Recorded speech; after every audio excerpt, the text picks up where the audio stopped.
કારણે પોરબંદર, દ્વારકા, જામનગર અને કચ્છ જેવા વિસ્તારોએ હજુ પણ સાવચેત રહેવાની જરૂર છે। ત્યાં હજુ પણ ભારેથી અતિ ભારે વરસાદની શક્યતાઓ છે। 30 તારીખથી યોગ્ય હવામાન મળશે એટલે આ સિસ્ટમ આવતીકાલે 29 તારીખ અને 30 તારીખે સવાર સુધી આ સિસ્ટમ કચ્છ ઉપર સ્થિર રહેવાની છે, જેને કારણે પોરબંદર, દ્વારકા, જામનગર અને કચ્છ જેવા વિસ્તારોએ હજુ પણ સાવચેત રહેવાની જરૂર છે। ત્યાં હજુ પણ ભારેથી અતિ ભારે વરસાદની શક્યતાઓ છે।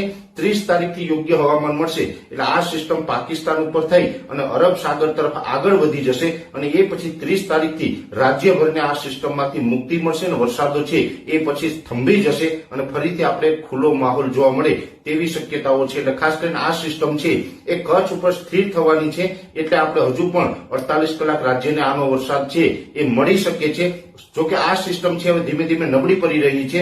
જે ગઈકાલે ડીપ ડિપ્રેશન હતી એ આજે ડિપ્રેશનમાં પરિવર્તિત થઈ છે અને આવનારા 2 દિવસ સુધી આ સિસ્ટમ કચ્છ ઉપર સ્થિર રહેશે એટલે ડિપ્રેશન છે એ પણ નબળું પડીને વેલમાર્ક લો પ્રેશર અને જ્યારે પણ અરબી સમુદ્રમાં 30 તારીખે આગળ વધશે ત્યારે સાયક્લોનિક સર્ક્યુલેશનના સ્વરૂપમાં એ આગળ વધશે એટલે 30 તારીખે આ ઘણી બધી સિસ્ટમ છે એ નબળી પડી જશે અને એ પછી નબળી પડી અને અરબ સાગરમાં ખૂબ આગળ વધી જશે। એટલે ખાસ આ પ્રકારના વરસાદો હજુ પણ જોવા મળે તેવી શક્યતાઓ છે, જેથી કરીને કચ્છ અને પશ્ચિમ સૌરાષ્ટ્રના ભાગોએ હજુ પણ સાવધાન રહેવાની જરૂર છે।